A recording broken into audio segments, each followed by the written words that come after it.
Welcome to the Retail Tech Podcast. This is your host, Darius Boussafi, and today I am speaking with Simon Kemp, the founder and CEO of a consultancy called Kepios. How are you today, Simon?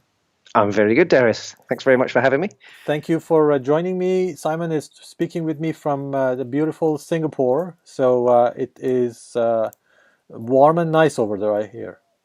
Yeah, nice bright sunny morning here. So it's strange to be on different sides of the world talking to you, but it's great to connect across the globe. Yeah, thanks to technology, right? That's Absolutely. what we love. So Simon, I saw a report that your company had developed the internet trends, especially of all over the world. My special interest was really things outside the U.S. because we hear so many things about the U.S. and I think especially us in the U.S. we don't have that much information about the outside. So I want to talk to you about that. But before I start, I want to ask you to maybe do a quick intro and bio about yourself. How did you get to where you are, and how did you start the company? Maybe the type of work that you do. Sure. Thanks. Thanks for the opportunity to give a little bit of story. So Simon Kemp, as you mentioned, is my name. So I run a company called Kepios, which is a marketing consultancy, and we specialize on helping companies all around the world to make sense of the future. So identifying opportunities, addressing upcoming challenges that relate particularly to the world of tech, but very broadly. And we'll dig into some of that as we go through today. So this is not really a sort of sales pitch. It's just a little bit of context. So before Kepios, I'd set up a marketing and advertising agency called We Are Social in Asia. So it was a company that existed already out of London. And 2011, I set up the Asian arm of that. And we grew that quite quickly around the region. But one of the ways that we grew that agency was by sharing a lot of the data that you now see in the reports that have grown into the big beasts that they are. So those are still something that I publish in partnership with both We Are Social and Hootsuite, who are a social media management tool.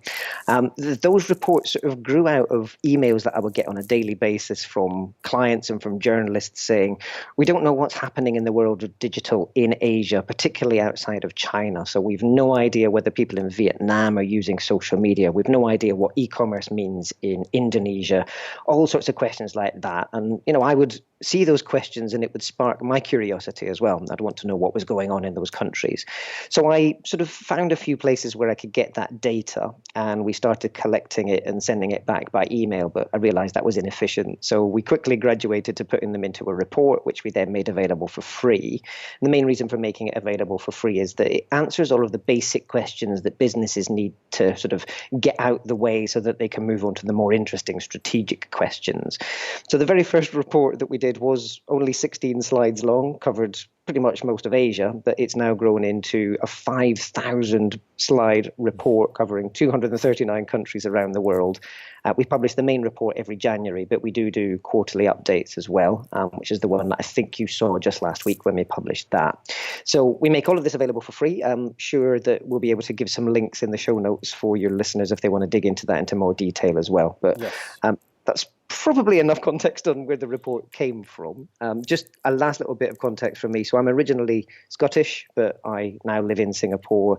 I've lived all around the world, and I think I would agree with what you said in the introduction there. It feels to me like a lot of people in America don't necessarily get access to the insights about the rest of the world that they might want or they might need to be able to broaden their horizons beyond the North American shores. So if there's any opportunity for me to help with that today, that would be wonderful.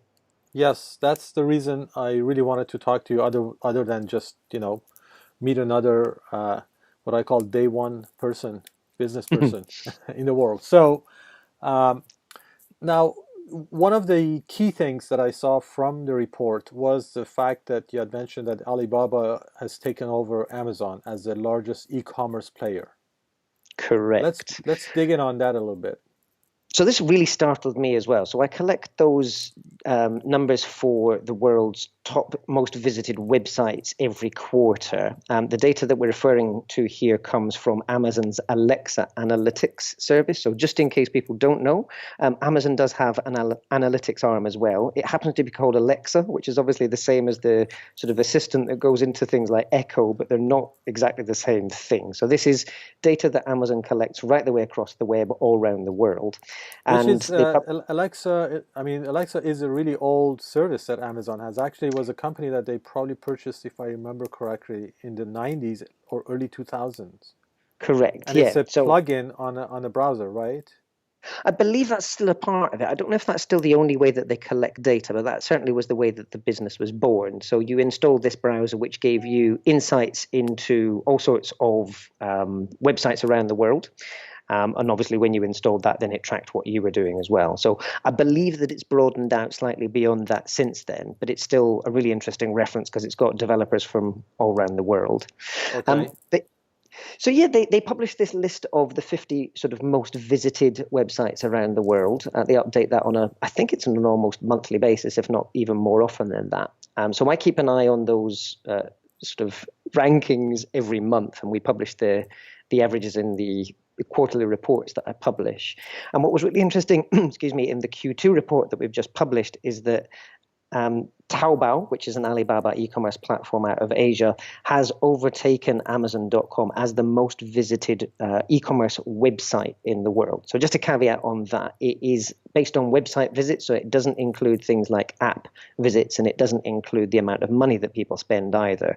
But even just as an indicator of where e-commerce is going around the world, I think it's really interesting to see that Asian platform is now above Amazon in those global rankings. I think it sort of gives a really clear view of where things like e-commerce is headed over the next few months. And that's where Amazon has been number one, really pretty much up to now, right? Correct. So just as recently as January, Amazon was number 10 in those worldwide rankings of websites in any category. So the top three are always going to be Google, Facebook, and YouTube, at least for the Right. foreseeable future.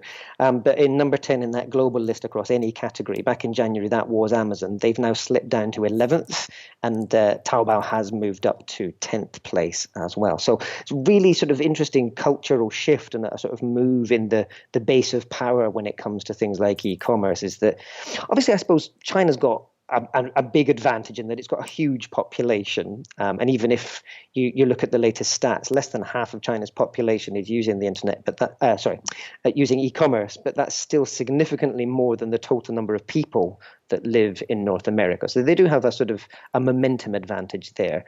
But obviously, Amazon is popular in all sorts of countries around the world, especially in Europe. So to see that happening on a global scale is perhaps the more interesting story there. So this is the global numbers. It's not just in Correct. one country. It's Amazon everywhere. Correct. So the .com for Amazon everywhere. I'm assuming that people will go to their local sites as well. So there may be a little bit of a tweak in those numbers there because a lot of people in the UK would go to the .co.uk site. But nonetheless, Taobao does have its localized versions as well. So I think from that perspective, we need to sort of look at these numbers with a lot of careful analysis, but at the same time, the broader theme is definitely there. And just Yeah, to sorry, I go on. agree. I agree. Yes. And we've got some other numbers in that report in there that look at the app usage around the world. And in terms of the most downloaded apps in March 2018, different set of numbers from a different provider. So these come from App Annie. And App Annie saying that of the sort of complete set of downloaded apps across any category around the world, we've now got AliExpress, which is again another Alibaba platform. That's now the number 9 most downloaded app in the world from March 2018 across any category. And interestingly, that was the only e-commerce app that was in the top 10. So it's not just those visits to websites where Alibaba is gaining ground. We're also seeing that in dedicated apps as well. So I think that really, when you start to combine those different data sets, it's very clear that there is this rise of Asian e-commerce and Asian sort of internet services and products all around the world. It's not just a homegrown story anymore. Okay. So you have some reports or some diagrams that show. First of all, I have to tell you that it's amazing what you've done. It's just the detail within every single country in the world. Never seen Yeah, that done by anybody else. So hats off to you for that. I'm sure thank you. it took a lot of sleepless nights so to get this Yes, done. it did. So But it's all good fun collecting the data. So I think I'm just as nerdy as anybody that wants to dig into those numbers. I love collecting them as much as I love reporting them, and it's a real sort of joy. I have that collector's mentality. So in a yeah, personal aspect, I like going out and collecting records. This is the sort of work equivalent. I go out and I collect data. right. Well, good job on that. What I'm interested in another aspect of the picture is that, so for example, how many countries is Taobao in? So I don't know how many local versions of their site they have. I'm guessing that they're attracting visitors from all around the world. So Taobao is particularly sort of interesting in that it has access to such an incredible wealth of different kinds of products. I think it's important to stress also that it's quite different to Amazon. So it's more of a platform than a dedicated e-commerce site in the way that Amazon.com would be. But I think based on the fact that it does have that massive growth in global traffic, it's fairly safe to say that it's attracting people from all around the world. I don't get the sense that it's massively localized as a site, although having said that, there are plenty of Alibaba products and services within their broader portfolio which are being localized. So, for example, in Singapore, we have Lazada, which is a local e-commerce platform that was acquired by invested in by Alibaba just last year. So Alibaba's strategy is quite interesting. They're acquiring and they're partnering with a lot of different local sites around the world rather than, I suppose, creating lots of tailored versions of their existing products for those local markets. So they're taking quite an Asian approach to that, I suppose. So they're not taking the standardized approach that a lot of American firms like Facebook and Google have tried to do. Right. Yeah, I mean, I just loaded Taobao.com from the US, from California, and the site Mm. does show up. It is all Chinese. I'm well, so they're not localizing it independently, but what I've also heard is that there are a lot of Chinese in the US and outside the China that actually purchase from and ship things even to China. Correct. And you'll probably find that a lot of the time you're seeing people around the world buying those things on behalf of local retailers as well. So what we've seen is that there's a lot of B2B activity across all of Alibaba's platforms. It's actually where the business began, was a lot of B2B online acquisitions and sales. So the sense that I get is a lot of that is being bought by either sort of wholesalers or intermediaries around the world as well. You've obviously got an awful lot of end consumer purchases on there as well, but Alibaba does specialize in bulk kind of purchases as well. I think from anecdotally, I don't have data to back this up, but anecdotally, I believe that it's particularly popular in places like Africa as well. So where that's, you're seeing this, just the start of growth in the e-commerce world within African nations. I think that Taobao is doing a great job, as is the rest of the Alibaba portfolio, in really picking up momentum there. And we're seeing a lot of investments out of China going into developing the tech infrastructure within Africa as well. So really interesting to see how that's going to grow over the next few months. A bit of context for you on that one. So as part of the same report, we published numbers on the number of people who use the internet just generally around the world. And Africa is currently the fastest growing of any region in the world when it comes to internet users. So in the numbers that we published in January, the number of internet users was up almost 25% year on year, which is obviously quite startling growth when you consider that, the internet's been around for quite a while. So for that kind of growth to still be possible, it's really quite exciting to see where that's going to go. Right. And is that mobile or web?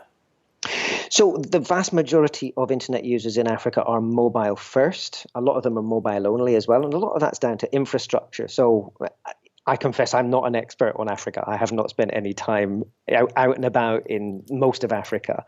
But you've got some really fundamental infrastructure challenges when it comes to things like the internet in Africa. So even just access to reliable electricity is still a challenge in a lot of places. Now, I paint it as though it's this kind of like very backward place. That's not the case at all. If you actually look at what's going on in big African cities, I think a lot of people would be very surprised at just how advanced a lot of the stuff is there. But nevertheless, a significant proportion of the continent's population does still live in rural areas, and they don't have access to electricity, even to running water. So when you've got that kind of challenge and you've got to walk an hour or so to be able to charge your phone, you can understand that you start to get into some fundamental difficulties when it comes to using the internet. And then obviously you've got other infrastructure challenges like being able to access data through a network as well. But having said that, I think you're seeing that growth quite rapidly accelerating across the whole of the continent. And even when we're looking at things like Facebook numbers, which are a lot of the time the most up-to-date way of understanding what's going on digitally around the world, because Facebook has a commercial imperative to tell everybody in every country in the world who's using their platform so that they can sell advertising. And if you look at the growth in Facebook users across Africa, it's quite interesting to see how that is moving around the region as well. Right. Okay, that's very interesting. The definitely the mobile revolution is what's driving a lot of these changes, right? I mean, even here in the U.S., over 50% of traffic right now is from mobile now. So, yeah, and I think once you get out of North America, it's way higher. And I think this is something that perhaps will come as a little bit of a surprise to people who've not got that international perspective. So in a lot of countries around the world, you'll find that it's well above 3/4, and in some countries it's even higher than that. We do have breakdowns of that data by country in the report. So if you want to know any country in the world and how it's doing from a mobile internet perspective, then you'll find that in there. I'm just loading up the numbers as we speak so I can give you the latest insights into it. So I'm specifically talking about mobile broadband here. I think if you're looking at slow mobile data connections, then it starts to get a little bit painful. But even in countries in Africa, we're looking at more than 20% of the population now has access to mobile broadband and is using that as part of their daily activities as well. So mobile broadband, you mean like LTE? So the way that this data comes from GSMA, who are the sort of the industry body right the way around the world. They are classifying broadband as 3G and above. So it's not massively fast. It's definitely not sort of 4G levels everywhere. But I think for most people, especially if you've not had access to the internet before, then a 3G connection is definitely a good way of getting started. And you can do most of the important stuff perhaps without doing video. 3G is still probably just about enough to get you going. And given the alternative of not having anything at all, right, then 3G is definitely an advantage. Right. So when you look at the globally, what is the highest percentage of mobile usage? I knew you were going to ask me that. I'm going to dig it out. So just this is a quiz. Sorry. While I cunningly look through my data here, I'll give you some holding answers like a politician. So the data that we just published this quarter is that more than half of the world's population now connects to the internet via a mobile device. So that's not just not just internet users. That is half of the world's population connecting to the internet via a mobile device, which I think is absolutely staggering. That is now, therefore, most of the world using that. When it comes down to those individual countries, I found my slide now. When it comes down to those individual countries, I confess this is a slightly weird set of numbers to get your head around because it's based on share of total mobile connections and not unique users. So you have numbers over 100% here, if that makes sense. So what I've done is I've taken the number of mobile connections and compared it to the number of people living in that country, because it's the only real way of making a like-for-like comparison across different nations. So the United Arab Emirates has the greatest number of mobile broadband connections compared to the number of people living there, which is quite interesting. 162% says the latest data. A lot of people in the Middle East carry 2 or more devices. That's what I was thinking this is because people have multiple devices. Correct. And there's all sorts of reasons why they do that. So some of it might be one for personal and one for business use. Right. It may be because they're trying to benefit from special deals across different networks.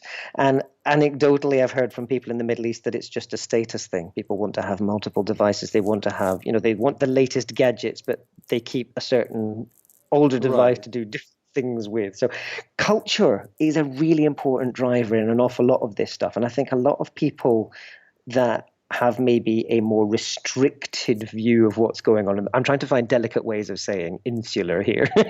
Well, I'm not judging But Yeah, I think definitely. I mean, even I mean the culture, the situation in the country. I mean, all of those things matter in how definitely. people access the internet. So And I think, yeah, we should come back and talk about that in just a moment, especially as it relates to things like social media. But I think just broadly, when you're looking at the world of tech, whether it is social media or the internet or e-commerce, I think that culture plays a much greater role in defining how people behave, but also which sites that they choose. And I think a lot of people underestimate that because they see technology as this sort of very sort of cold and almost scientific kind of thing where people chase the functionality. That's actually not true at all. So I think if you look at the different behaviors that you can start to see in the data that we've been reporting, it's very clear that the local culture, but also the culture of your social circle, defines a lot of the choices that you make and the behaviors that you adopt and the habits that you adopt over the longer term as well. So right, I warned you I would derail you and I'd take you down rabbit that's all holes, right. but let me just give you some Yeah, context to that because I think, especially for listeners in North America that are used to the sort of the Facebook-dominated social world, once you get into regions like Asia, there's still a sort of a lot of use of Facebook platforms, so Facebook as well as WhatsApp, Facebook Messenger, and Instagram. But at a local level, there are often local players that are the dominant platform. So in Japan, for example, you've got Line, which is essentially it's a messaging app. So it's quite similar to things like WhatsApp and Facebook Messenger, yes, but it is by far the most important platform in Japan. So 73 million people out of a population of 120, 125 million are using Line. So everybody from the young through to the very old are online. It's a similar situation in South Korea. So they've got a platform called Kakao Talk, which dominates.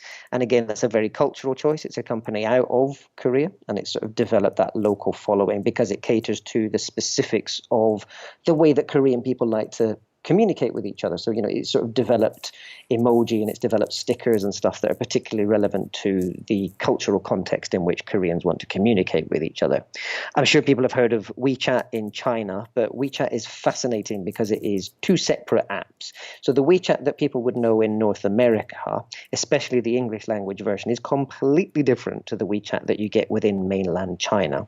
So it's a pale imitation, unfortunately, in North America. So if you've ever downloaded WeChat in North America and wondered what all the fuss is about, if you go to China, the platform is called Weixin, and it is essentially it's the entire internet in one app. So for context, you can renew your passport within WeChat. You can pay municipal fines.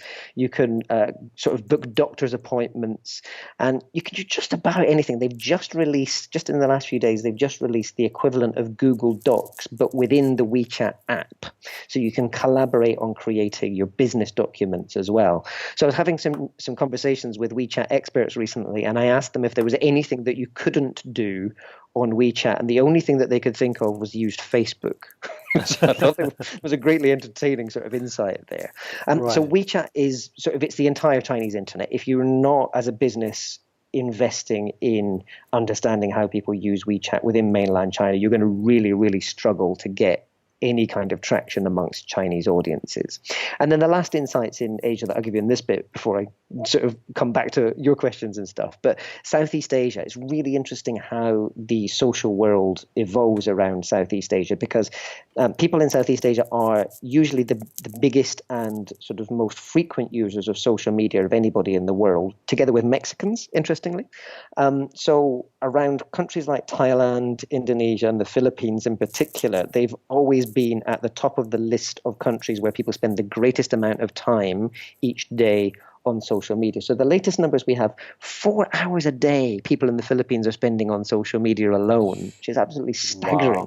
And that's an average, right? And that's every single day. So I spend quite a lot of time in the Philippines as part of my work, and I find it absolutely fascinating. So Filipinos are some of just the most sociable people in the world, regardless of whether they're online or offline. The whole sort of culture and society is very, very sociable. And it's really interesting how that's then translated into their online activities as well. So they're constantly on Messenger, whether it's for business, for family, for friends, all these great conversations going on all the time. And that's actually very similar in places like Thailand and Indonesia as well, also incredibly sociable cultures. So you've got, very sort of forward-looking technological developments, but those developments are then just mirroring this legacy and this heritage of the culture. And it's great to see that, just normal everyday people are seizing these new tools and adapting them to their way of life. So this is very much not a question of online or offline. This is just people living their lives and using these new tools to achieve the things that they care about. That's fascinating. So, what about WeChat being WeChat is owned by Tencent, right? Correct, yeah. Um, why? What's the I guess the dynamic with commerce within WeChat? And do you think it's going to like keep or catch up with Alibaba, maybe Taobao?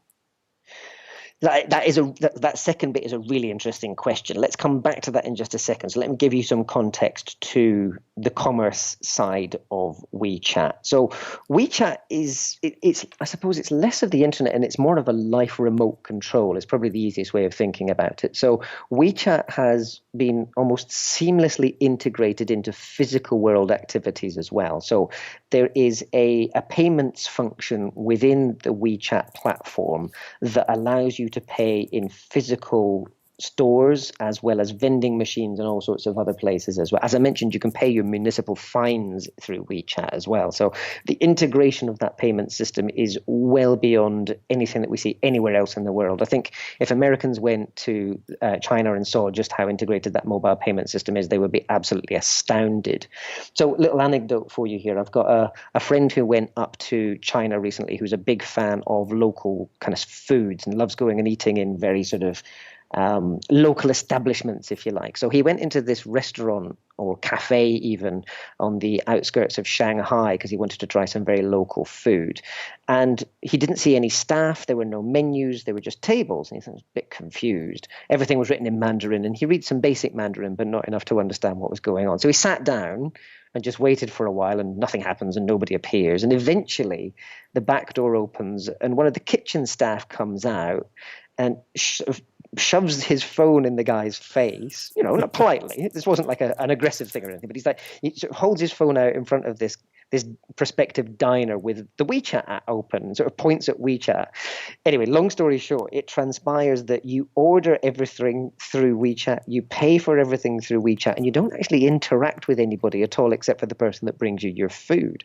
So eventually they sort of worked this out, and this guy that came out of the kitchen was really, really helpful, even if he didn't speak a great deal of English, and he eventually orders food on behalf of this diner through his own app. Wow. But when it gets to the end of the meal, that's when things got really complicated because you could only pay for your meal through WeChat. And if you don't have a Chinese number, you can't get the local version of WeChat. And if you don't have the local version, you can't get the payment system.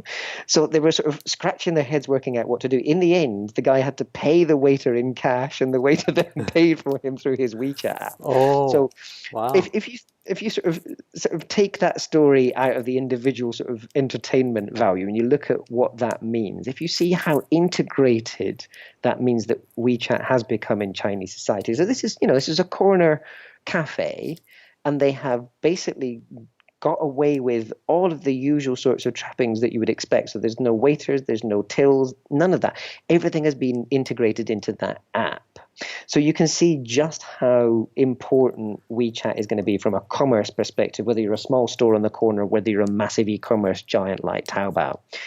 So Tencent and Alibaba, they're not part of the same company. I don't know whether they would be direct competitors, but they're definitely competitors in terms of things like investor mentality and stuff like that. So they're sort of chasing after different parts of the pool, if you like. But I have heard stories that they're talking behind the scenes as well. You would expect that. And there is a much greater sense of collaboration between companies in China compared to what I think you would see in somewhere like Silicon Valley, where there's an awful lot of that more sort of aggressive, competitive mentality. I confess I'm not an expert on the goings-on of the app ecosystem in China, so I can't give you any sort of forward-looking insights into whether those companies are going to release things together. But certainly in terms of the traffic that they generate, if you manage to download the report that we've been mentioning, and if you go into the social media section of that and look at the top social media platforms around the world, what's really interesting is that Tencent still has 3 or 4 of its own platforms within that top ranking. So I'm just loading the slide up as I speak to you now. This is always the difficult thing about talking about data, is you need to make sure you get it right. So they've got Right. WeChat. WeChat now has 1 billion active users around the world, and 90+% of those users are in mainland China. But Tencent also owns QQ, which has more than 780 million users. They've also got Qzone, which is sort of, if you remember back to Microsoft Spaces, I think it was called, or Rooms, it was a bit like a combination of Second Life and MySpace. Okay. That makes it sound terrible, but it's still very popular. So Qzone still has more than 500 million active users in China. So you can see that Tencent, they sort of understand the social media ecosystem in China, and they've got some great platforms there. But WeChat, definitely the star story. But the fact that you can go out on the street and buy a soda using your WeChat app at a vending machine. So a physical vending machine, you just hold up your WeChat near to it, scan the little QR code, and that takes money out of your WeChat account. So, it's not just that they've got e-commerce stuff baked into the WeChat app. You can do physical world stuff with it as well. Right. Well, over 90% of commerce is still local.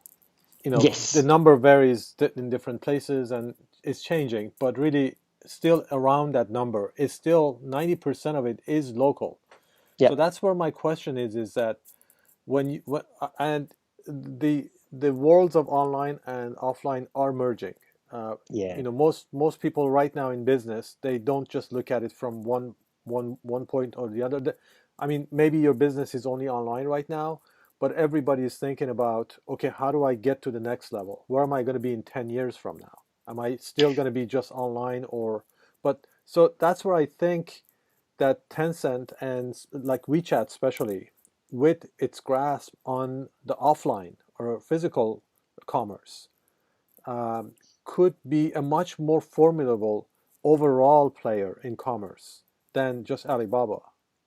Absolutely. I think so. They've got slightly different approaches, the two companies. I think both of them are definitely one to watch. But I think your point there about local commerce and how Tencent may be well suited to sort of shape the future of that is really, really important. So and I think that stat of buying local is even greater when it comes to Asia. So I think a lot of Americans will be used to their strip malls and the fact that those look very similar across pretty much every suburb across the entire country. Once you get into Asia, things look very, very different. And especially once you get into places like Southeast Asia, you've still got individual entrepreneurs with their own little stores selling, whether it's your groceries or your fashion, whatever it may be. And I think what's really interesting is that a lot of these internet-powered platforms are catering to those much smaller businesses in ways that perhaps stuff what we see in the West hasn't been able to do. But I think it's that integration into any form of commerce, whether it's online or offline. So the idea of omni-channel, I hate that word, but I think it helps people to understand what we're talking It about. means something. Yes. In my world, shopping is shopping, right? It's only marketers and business people that make that distinction between online and offline. But as a human being, once I step out of business mode, I don't really mind too much whether I buy my groceries at a physical store or whether I get them delivered through an e-commerce store, provided I'm getting what I want at a good price with great convenience, right? So it's still just me buying my groceries. And I think it's that sort of mentality that we see a lot of Asian, in particular Asian companies adopting, is how do we help people lead better lives rather than how do I build an incredible online platform that's going to be the champion of Silicon Valley?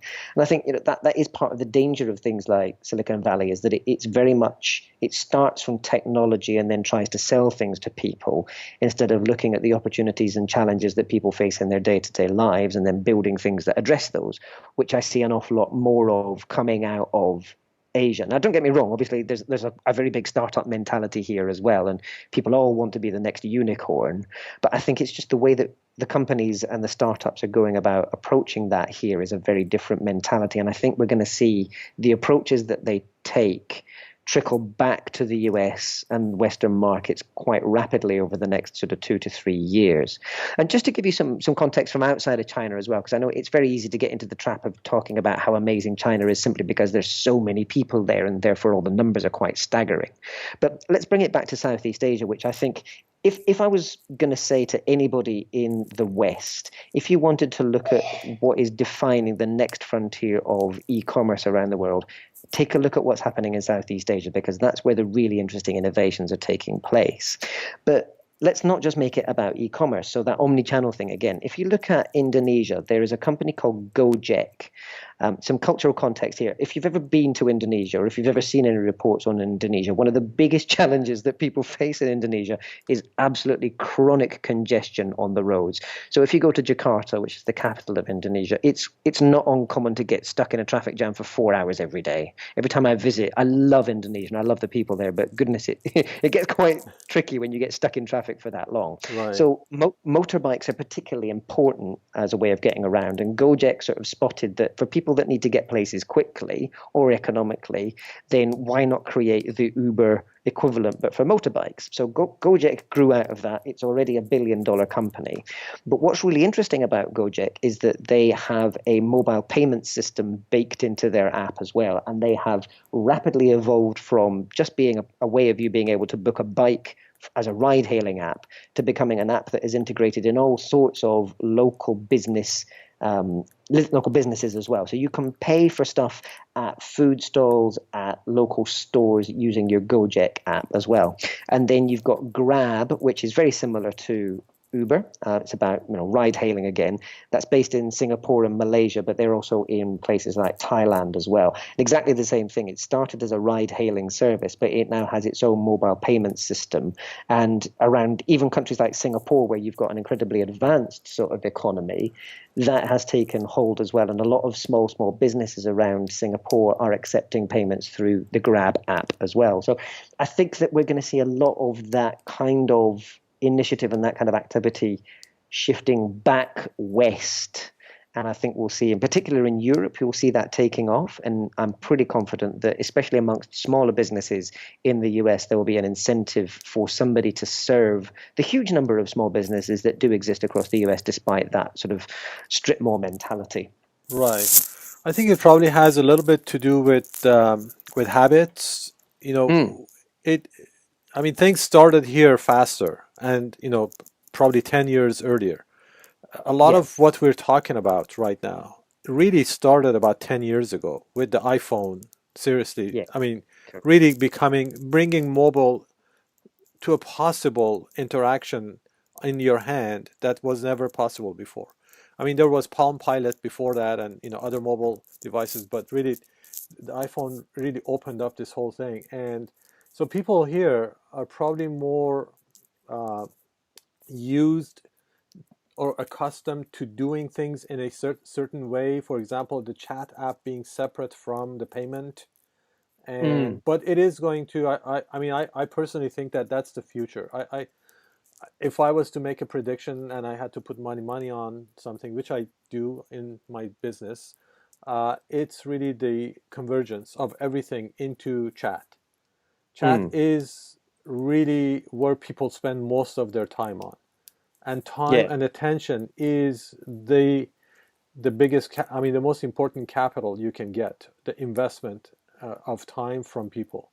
So correct. I think that's where I haven't seen that kind of an innovation in the chat apps coming. I mean, I know Messenger is trying to do some things, but again, the behavior here in the U.S. is tougher. So probably Yeah. Messenger outside the U.S. could be a lot more successful adding new features than inside the U.S. Yeah, and I think you've raised a really important point there. I think it's interesting to see the challenges that companies like Facebook face when they're trying to broaden out their service, because I think there's a very siloed mentality amongst users of this is an app that serves this purpose. And if you look at the success of Instagram, I think it's a really good sort of demonstration of that. I want a specific app that does a specific thing, and I like having a suite of different apps to do different tasks. Whereas I think a lot of the time, especially in China, but also more broadly around Asia, people are quite happy integrating all of these different things together because it saves so much hassle. I'm not convinced that Facebook is going to be able to bring in a payment system, especially following the recent sort of concerns around data privacy and stuff like that. I think a lot of people in the West have concerns about putting too many of their eggs in the proverbial basket, Right. whereas people in Asia they've not necessarily developed the habits in the same way, but even if they have, they're used to more sort of broad reaching apps where a lot of different functionality is woven together, like the WeChats of this world. So I think we're sort of more accepting of that. And also, I think it's also important to note that people in Asia they tend to be much quicker adopters of the new technology. They may not have access to it in the same way because of financial restrictions. But if you look at the way that people have adopted smartphones in places like Southeast Asia, for example, it's amazing the sort of stuff that you see people doing on the street. I'm blown away by how quickly people are doing that. And part of that is because the average age of the populations in this part of the world is a lot lower. So many countries around Asia, you've got a median age and it's just the mid-20s. And that obviously helps. They're more sort of susceptible to learning and that kind of stuff at that age compared to older audiences. Our brains just slow down when we get older, which makes life difficult.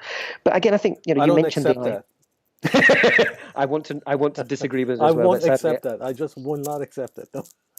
I'm seeing evidence of it in myself, sadly. I've recently passed one of those important age milestones and my brain doesn't work in the way that it used to. It's very sad.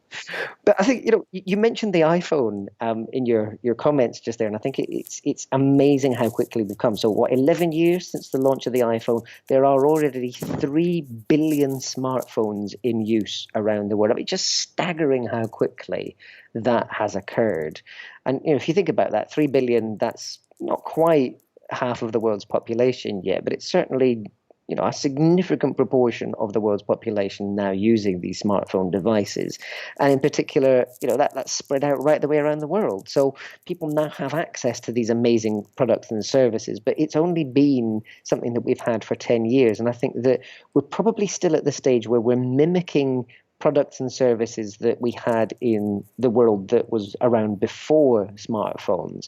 But it's not going to take long before we see some real innovative uses of those devices. And we're seeing some major sort of shifts in overall behavior, not just in digital behaviors, but behavior overall because of the things that we do on our phone. Should I take you down a little rabbit hole on what people are using their phones for? Would that be interesting? Sure. So in the data that we reported in our January report, which is the 5,000 slide every single country thing, we did have a look at the top app categories that are both downloaded and also in use around the world. And the thing that really struck me is in the top 100 apps that are being downloaded and used around the world, you've pretty much got every aspect of life covered in there. So you've got the obvious things like social media. We want to stay in touch with friends and family. You've got people watching content, whether that's on YouTube or things like Netflix.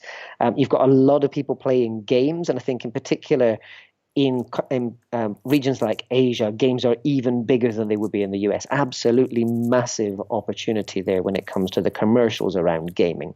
But then you've got all the other aspects of day-to-day life in there as well. So you've got e-commerce, obviously enabling us to do our groceries online. You've got mobile banking, which is pretty much taken off everywhere around the world. And I think in particular in the developing world, a mobile device is the only way you have access to financial services. So people cannot go into a bank branch because there isn't one for the nearest 50 kilometers or so, but they can access some fairly sort of essential financial services through their mobile devices. But then you start looking at other things. So you've got a lot of health apps that are coming through on the mobile ecosystem as well. Now, I'm guessing, your North American listeners, they're going to be thinking about the health app within Apple's ecosystem that allows you to track your steps and, that kind of stuff, which is great. I love those things. But actually, for an awful lot of people in the developing world, this is the only access that they're going to get easy sorts of guidance on health issues. So a lot of them, they don't have access to doctors in their village or whatever else. But if they do have access to mobile data, then they can at least do some basic searches and find out whether they need to go and see a doctor or not. And, that genuinely is the difference between life and death a lot of the time. So, a lot of the time people think about mobile devices as being Facebook and Candy Crush. Once you get into the developing world, it really is that life and death thing. But I think that the most interesting thing is the rise of things like dating apps. Because if you think about it, from a lot of people, the person that you end up spending your life with is the most important decision that you'll ever make. And a lot of the time, we're not quite outsourcing that decision to an app, but we're relying very, very heavily on introductory and dating apps, things like Tinder, but obviously that varies considerably around the world. There's a very important cultural context there as well. And that means that, everything from the day-to-day sort of mundanities of getting your shopping done right the way through to making the most important life decision, that entire day-to-day life and beyond is now something that we're turning to our phones to help with. So, I think it is easy to sort of look at a phone as a distraction or something like that. But for a lot of people outside of the developed economies of the West, a phone is an absolute essential tool that helps them lead better lives and make better choices for the future. Yeah, that's fascinating. It's especially like the cases that you mentioned, like health is so important, and the infrastructure in most of the world outside the Western culture world is just not developed enough to be able to serve people in a different way. So Mm, this is like the beauty of the mobile uh, infrastructure that allows, like what you were saying, like being able to get banking or health related things. What I kind of remember personally from a personal experience is 10 years ago when I traveled outside the US, I would talk to people about things that we do here, and everybody would say, wow, really, you can do that? Now it's the opposite. yeah. I go outside and I'm saying, wow, you can do that with your app? Really? We can't do that here. Yeah. And this So is the one of the lovely tables turned on us. and really quickly as well, right? And this is Yeah. fascinating. This is one of the reasons I love to travel so much is that you turn up in a city and you see what people are doing. And I'm one of those incredibly nosy people. I love to look over people's shoulders on the subway or whatever else and see what they're using on their phones. Okay. I'm very creepy like that. But I was just in Tokyo. Tokyo's got a reputation as being one of the world's most technologically advanced cities. And what's really interesting is that it's a similar sort of situation to the one you're describing in the US. You end up creating a lot of the time these local ecosystems that give you a warped perspective on what the rest of the world is doing. So I'm looking at the way that people are using even a platform like Line, which, as I mentioned earlier, it's the chat app that most people use in Japan. And I was watching, so it was a lady on the subway. She's incredibly elegantly dressed. She's a business lady. She's in a business suit. She's going to a meeting, probably given the time of day that it was on the subway. But I'm just sort of, glancing over her shoulder. I'm not trying to read her messages, but I noticed that the entire conversation that she's having is just animated stickers of cats. So she's sending an animated sticker of a cat to the person that she's talking to, and they're responding with a different one. And they're having an entire conversation. Now, I don't speak Japanese, but I can understand animated stickers of cats, and I could sort of almost follow the conversation. I'm guessing it was a conversation with a friend about the emotional state that she was in. It was just absolutely fascinating because Wow. if you imagine that outside of a cultural context, it's very, very Japanese because the Japanese spoken language actually leaves you with a lot of challenges to express emotions. It's just that the way that the language has evolved. But when you get into using emoji and animated stickers, it suddenly becomes so much easier to share emotions and for empathetic communication to take place. And I'm guessing that if you're sort of very focused on the way that Americans use a chat app, for example, where it's still very, very much text-based, obviously there's a lot of sticker use there as well, but it's very different to the kinds of sticker use that you'd see elsewhere.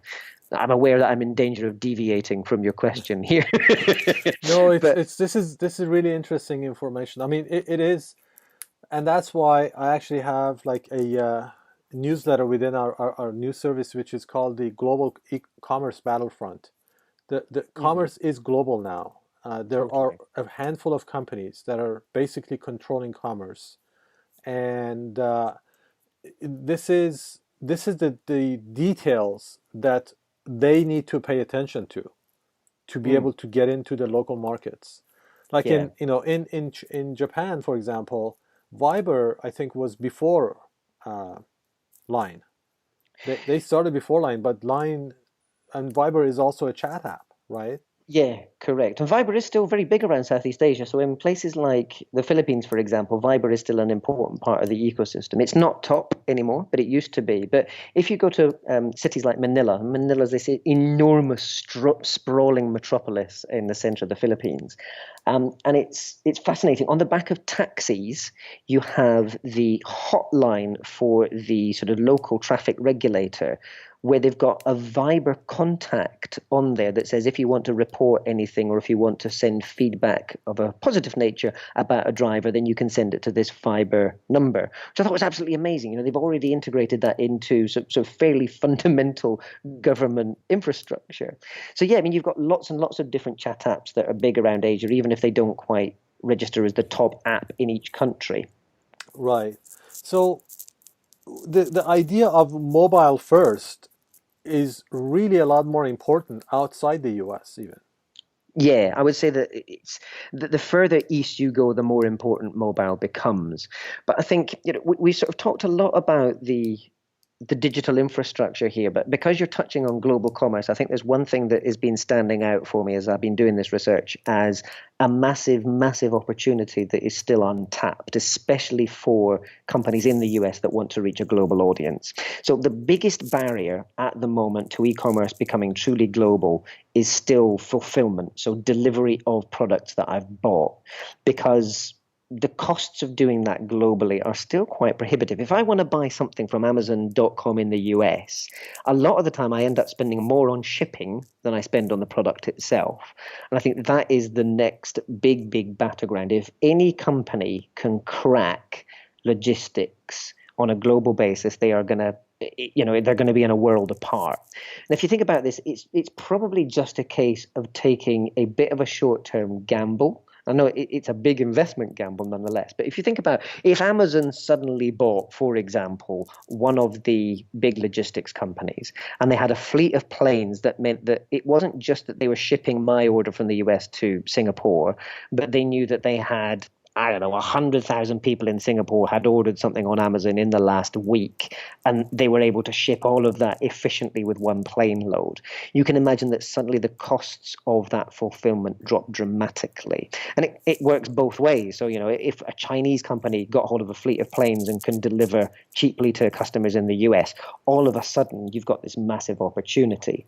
Now, there's still issues of trust, and I think this is really interesting as well. Culturally, we find it difficult to trust companies that are based in countries that we don't have a familiarity with. I see that a lot, and this is not a judgment. I totally relate to this. Before I traveled, I was the same. But, you have a lot of people that are very skeptical of companies that are based outside of the US because, whether it's national pride or whether it's just fear that somebody's going to try and sort of cheat them out of their money. But I think once we get into the habit, or once we've tried even a couple of times of buying from companies overseas, and we realize just how much variety that opens up to us, and how actually a day or two extra in delivery isn't a massive big deal when it comes to amazing exotic products from overseas. I think that's the bit where I start to get really excited. So companies that want to shortcut their growth, whether they're based in the US or anywhere else in the world, I'm guessing that is the big opportunity. Developing another e-commerce app, in all honesty, it's difficult to deliver a significant amount of innovation now because there's so much great variety out there. But that logistics bit, nobody's cracked it yet. So that's my top tip for where things are going to go over the next 12 to 18 months. Okay. Yeah, I mean, I think that also speaks to the fact that the brand is even more important right now. And that's why the Absolutely. marketplaces are becoming so popular and so successful. Yeah. So if you want to buy something from the, let's say anywhere from outside the world or outside the US, if it's a global brand, you feel a lot more comfortable than somebody that you've never heard of. Correct. And I think that's where things like Amazon's A to Z guarantee comes in. So I buy a huge amount of stuff from Amazon stores around the world, whether it's in the US and the UK and whatever else.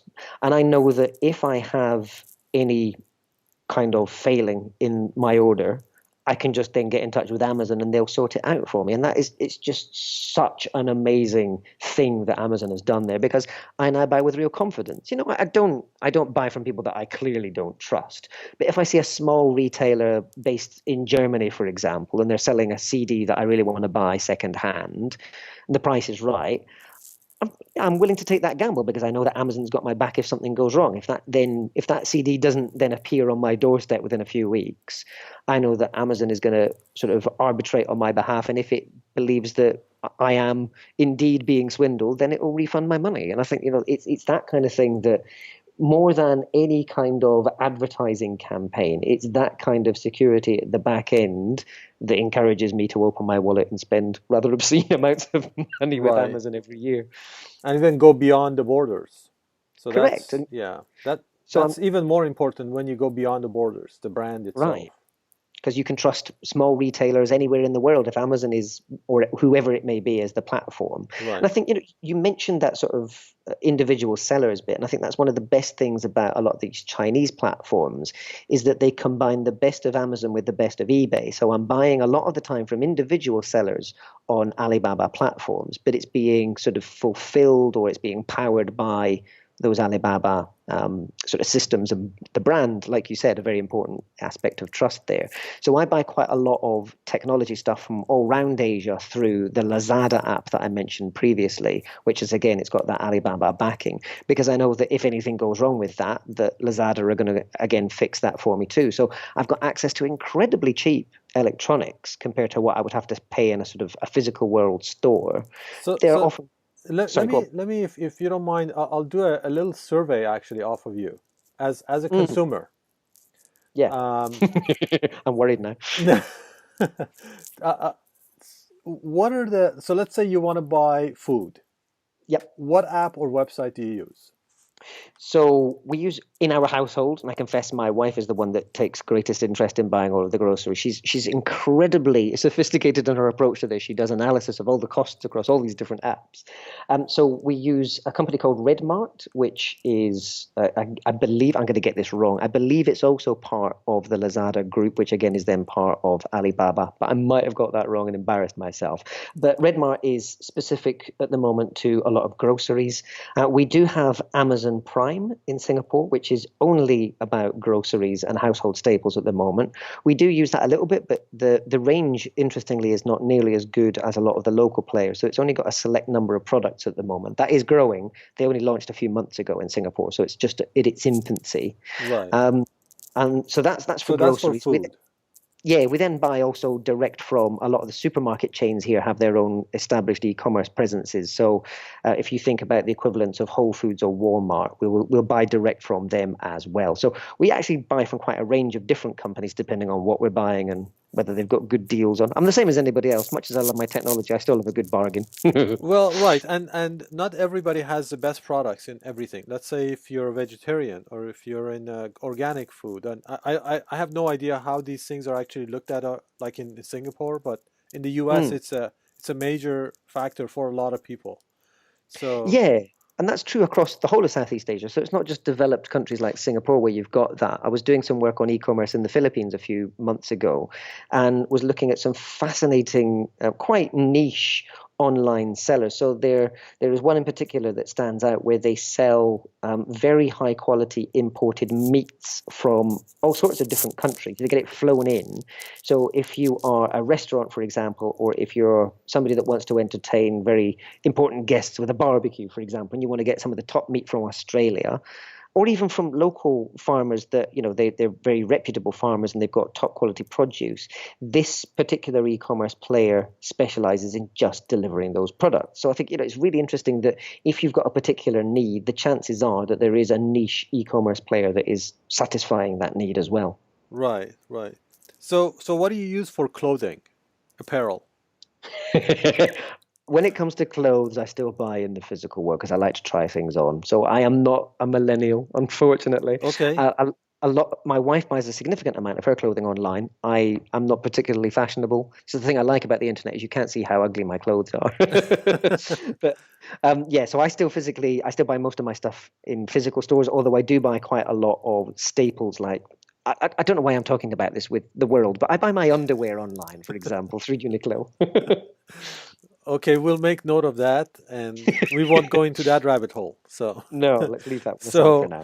okay. No, I mean, so this is interesting. I was talking with the the topic is now changing, but I was talking with the VP of Shopify Plus, Yeah. and asked him about what if you were to start a store, a retail store, what would you do? What product would it be? And he said that for he's a larger size, a big man. He said I can't find good underwear anywhere. So I would start that, Mm. something like that. So there's definitely a market there.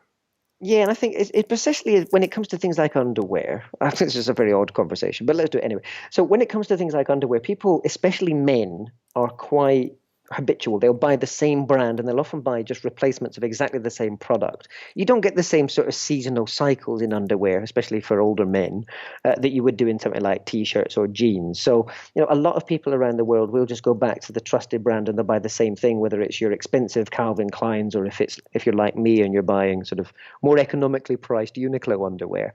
I think that's quite interesting, is where it's something that you buy habitually, there is a really good opportunity there for businesses to just make that available cheaply and conveniently online. Because let's face it, you don't really want to be driving for half an hour to go out and buy replacement underwear. You just want it on your door when you need it, on your doorstep rather.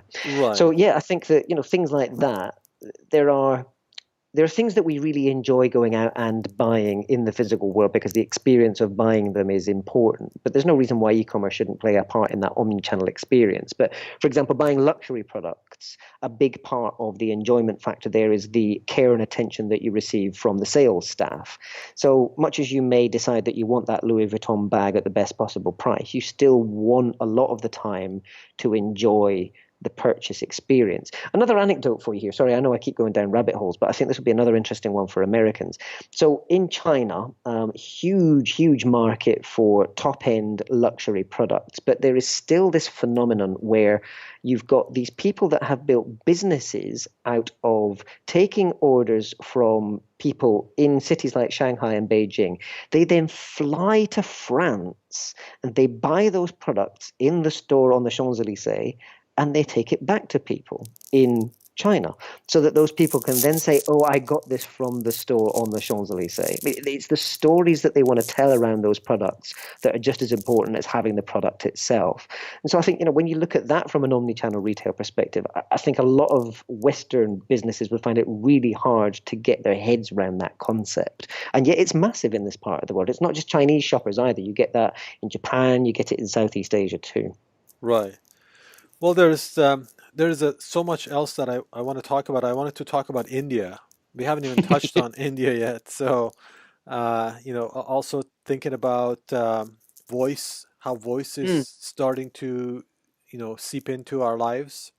Yeah, And then, another aspect that I want to talk about, at some point is really the impact of all of this on the environment. We talk about having jets going all over the place, and we already have that, uh, but we are damaging the environment irreparably in many cases. yeah, And the speed is increasing. People want things faster, but they yeah. don't understand, and most people don't understand what the real cost of that is. The cost No, of buying something from US or to China is not just what you pay for it. There's a correct. lot more beyond that. And how are we going to deal with that? How is the next generation? The next generations have to live with what we're doing right now. Yeah, and I think a lot of the time this is going to come down to individual choices. I think a lot of the time we defer that decision making to governments, and then we get let down by big governments around the world without naming names. But they sort of pull out of important treaties because they've got a desire to be re-elected in 3 years. I think it's incredibly short-sighted and dangerous. But you're right. I think the increasing demand for products from around the world is denting hugely the sort of the environment around us, whether it's plastics in the sea, whether it's the pollution from transport, all that kind of stuff. I think it's important to note as well, it's not just the planes that are a problem. So shipping is still an even bigger polluter than airlines, but that doesn't mean that we should ship everything by plane instead, because inevitably you just sort of move the problem. Right. Let's come back to the environment in just a second, because you asked the India question first, and at least I've got sort of some objective bits and pieces I can offer on that, and then we can finish up with the environmental considerations, because I do have some ideas on that as well. But the India stuff, so language, voice control, you mentioned, I think that the real reason why voice control is going to become so important in places like India is because there are so many different languages that are spoken in India, and building sort of text-based systems that cater to those languages can be quite tricky. So rather than sort of go into all of this catering to different alphabet systems and catering to different ways of speaking a language with the same alphabet, which can be incredibly complicated. If you think about building an e-commerce app for a country that has 1,000 languages, you can see why that would be incredibly difficult. Whereas if you do it from a voice control perspective, it's actually a lot more straightforward, or at least from what I've understood from the engineers I've talked to, at least. That is, I'm not an engineer, so I may have got that horribly wrong. But voice control, from a developer perspective is fantastic, but from a user perspective is going to be absolutely essential. So much as India is making incredible strides forward, it still has challenges with things like literacy. And the good thing is that voice control, almost all of us can speak, unless for unfortunate, biological reasons, if we're unable to speak. But the vast majority of people, even if we don't have a very long formal education, we can still speak most of the time. We can communicate. So voice control allows us to do that. And even something as sophisticated as a login for a mobile banking service, you can do that through voice control. So if you think about it, if you have lower levels of literacy, you're probably not very comfortable typing. You're very unlikely to have an email address because it serves you no purpose. So you can't use that as your login details either. So what's happening for a lot of the e-commerce and banking services in India is they're investing everything into things like voice control and face recognition. And it's amazing the quality of the technology compared to the security that you'll get from typing in a password. Actually, the biometrics of your voice are almost enough now that you can use those as your password. You still need to create a password, obviously, and the way that you then say it is part of the password itself. But I think it's really interesting when you sort of look at what's happening in those parts of the world and you compare it to the ways that we've built security systems in the West. It's very clear that a lot of the developments that are taking place in the developing world today are going to come back very quickly and shape the ways that we use the internet in the West as well. So I would be very surprised if companies like Amazon are going to create lots and lots of different products and services in terms of the apps that they develop for different countries. It's much more likely that for economies of scale, they're going to be building single apps that they encourage everybody around the world to then use. But for that to be possible, they're going to have to cater to that lowest common denominator. So it's very likely that you and I very soon will be using voice control and face recognition as our logon as well, even if we've got 20 years of using typing as part of that. So I think that's definitely one to keep your eye on. I mean, I could very easily go down a massive rabbit hole there, but I'm guessing your listeners have other lives to lead rather than just listening to me today. So if we want to come back to that on a future episode, I'm more than happy to do that. If you get questions from listeners that want to dig into it, then I'm very happy to dig into that with you. But let's come back to that environment thing just before we finish. I think there's no way around this. We are, as you said, irreparably damaging a lot of the environment. And I think that we're going to have to vote with our wallets on this one. We're going to have to take personal responsibility as shoppers and look at the companies that are doing something about that, whether it's through more sustainable sourcing of their products and services, whether it's finding more efficient ways of delivering those things to us so that, we're not sort of shipping things right the way across the world when we could get very similar things on our doorsteps.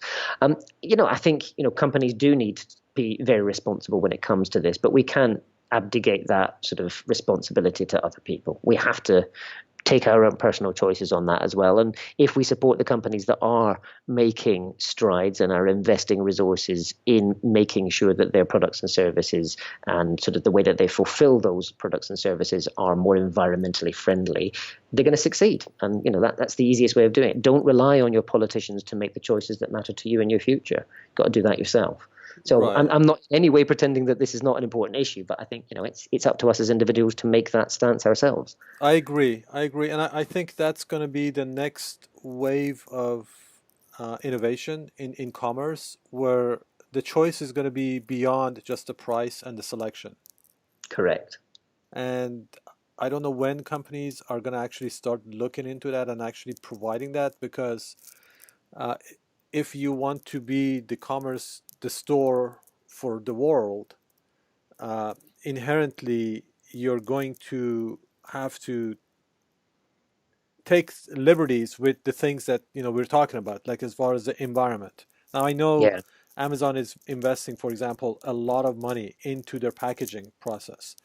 Mm. hundreds of millions, billions of dollars are spent really in packaging, and they know that it's impacting um, the environment. So I know they're doing that, but how, as consumers, just like what you were saying, is that how do we make a decision? Um, do I make a decision if I'm buying something if the package is going to be bigger, or I'm just looking at the price? Yeah, and I You think know? a lot of it comes back to that impatience thing that you mentioned earlier as well. So, do I really need to order something every single day, or could I just keep things in my cart for maybe a week? Come to a, you do your checkout maybe once a week. It may mean that you have to wait an extra 2 or 3 days for something, but for most of the products that we buy, it's not an emergency. Right, We right. probably can wait a few days. So yeah, I think that a lot of people will probably do that already, but I think these are the sorts of things that companies could incentivize us with as well. It's in Amazon's interests to do that too, because it reduces the costs involved with packaging and shipping. So, offering an incentive that if you get together to a certain point, then you've got, so they already do this thing where if you spend over a certain amount of money, then you get free shipping. But I think it's also that case of if you keep your items together until you hit some kind of threshold, whether it's a certain number of items or whatever else, then it's in everybody's interests to encourage that kind of behavior. So I can see that they can incentivize that through either reduced prices, better terms, whatever it may be. So I think that there's a lot that we can do around that. I confess it's not something that I've It's a had a big chance to do a problem. lot of. It's a big, Yeah, big, big problem. And I mean, again, it's nothing is free. Even if the price no, says free, nothing is free. no. So either Amazon is paying for it, or somebody else is paying for it, or the environment is paying for it. Yeah, there's that. That's the real danger. Is if it's a payment that we can't then repay back, like Right. stuff to the environment, then we need to be conscious of the longer term implications of that so-called investment in free. Thank you so much, Simon. It was a pleasure. What's going on in Asia is definitely something that we should understand better and more. Mm. So thank you for giving us the feedback. And I'll put the notes and links to the reports in the show notes, Thank you, and sir. how people can probably contact you.